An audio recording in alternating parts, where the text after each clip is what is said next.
Assalamualaikum dan selamat sejahtera. Saya Waziri Wazir. Untuk perkongsian kali ni saya nak cerita sikit tentang pengalaman saya di Saint Petersburg lah, untuk sambungan daripada dalam buku Travelog, kompilasi Travelog ni, 7 benua ni. So dalam buku ni saya ada cerita sikit tentang hari pertama saya sampai di Saint Petersburg lah kan. Untuk ni saya nak sambung sikit lah daripada perjalanan saya daripada London ke Saint Petersburg sampailah ke Soul Kitchen Hostel, tempat saya menginap di Saint Petersburg ni lah.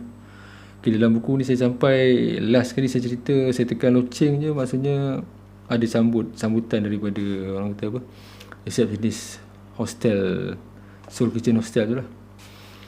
So untuk perjalanan saya daripada airport tu, saya ni ada satu van lah, dia macam van macam Alphard macam tu lah, size macam tu lah kan, tapi dia bukan Alphard, dia van besar macam tu. Dia akan bawa sampai ke metro tu, sampailah kepada stesen metro untuk menyampaikan kita kepada pusat bandar Saint Petersburg lah.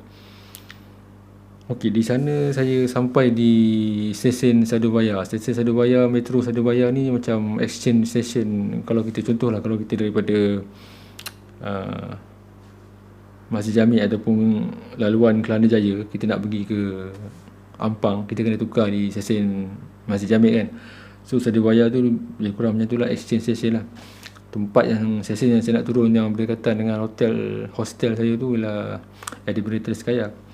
So bila sampai di Sadovaya tu, waktu tu memang waktu orang balik kerja, memang ramai kan. So tercari-cari tu lah kat mana dia punya apa, stesen pertukaran dia ataupun laluan tu banyak sangat kan. So jumpa, naik atas, dipendekkan cerita, aku sampai lah.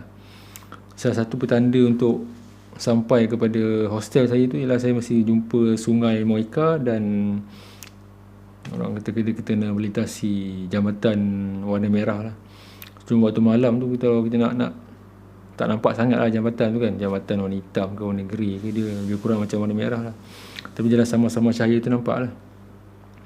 So bila masuk dalam hostel tu, dia memang macam style retro sikit lah, macam banyak-banyak vintage lah, macam barang-barang lama kan. Tengok ada basikal digantung situ, ada rak kasut, boot apa semua tu kan. Dia macam sesuai lah dengan jiwa saya lah, tengok keadaan dekat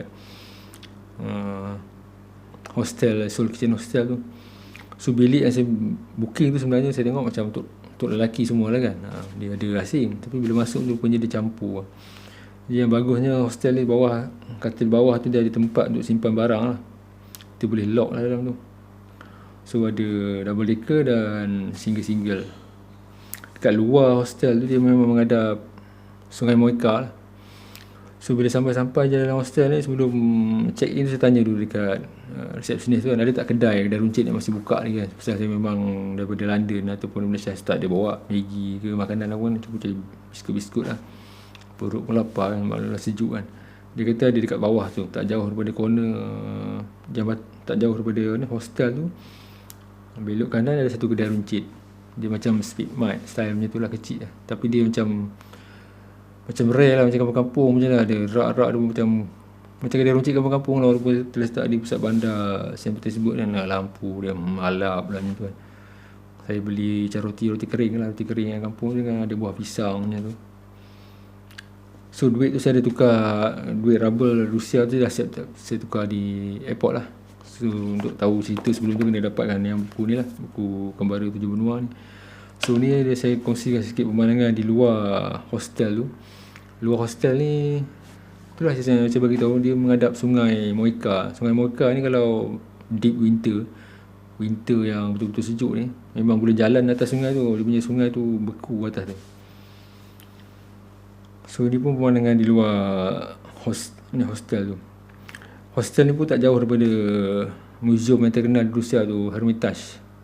So masa di Saint Petersburg ni, saya berkenalan ataupun buat kontak dengan student Malaysia di situ, nama dia Farid Nazir. Saya beritahu dia, boleh tak jumpa esok kan, kita nak pergi sembahyang Jumaat lah dekat salah satu masjid ni.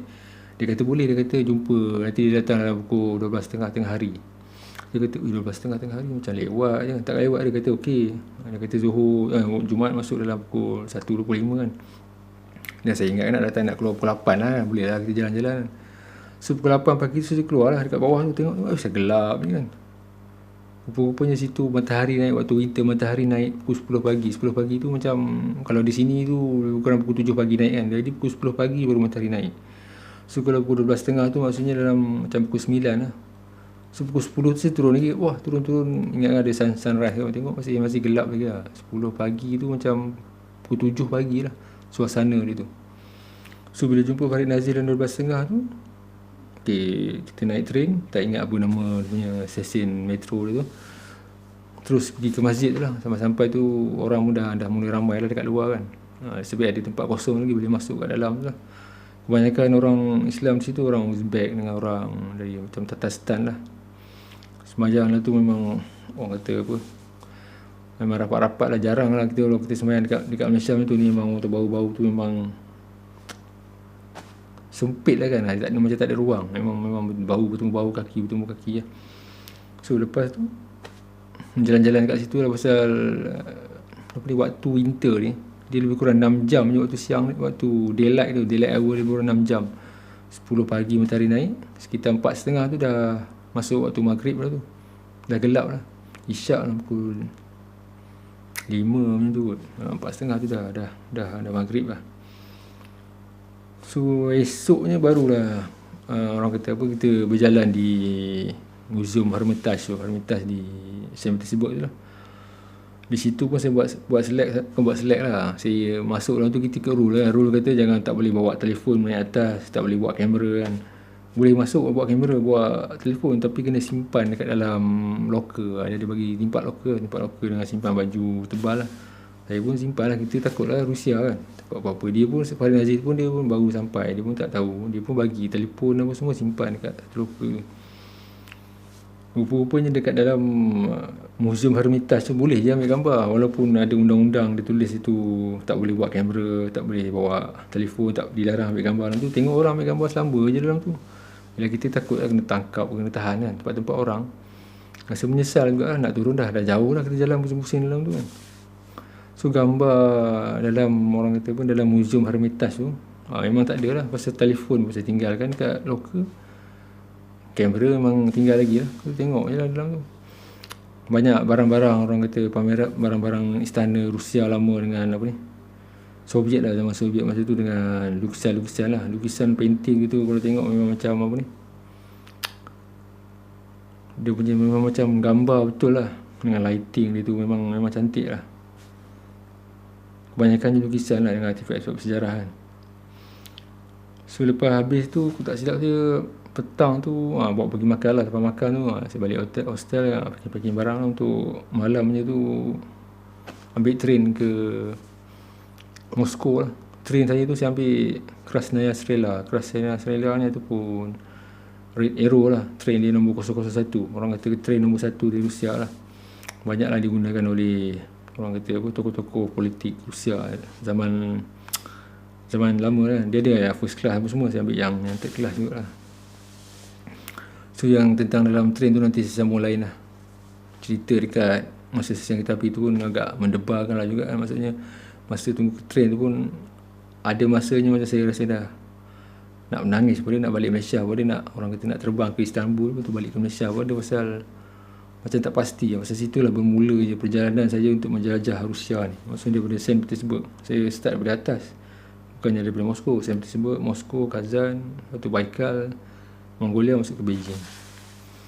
Okey, untuk yang perkongsian lain tu nanti saya sambung lagi lah. Pasal nak tulis untuk satu buku penuh tu sampai sekarang tak siap-siap lagi kan. So siapa yang nak tahu cerita awal-awal masa sampai di St. Petersburg tu, boleh dapatkan lagi buku ni daripada saya lah. InsyaAllah masih ada lagi stok, tak banyak lagi lah tapi adalah sikit. Okey, sampai kita jumpa lagi.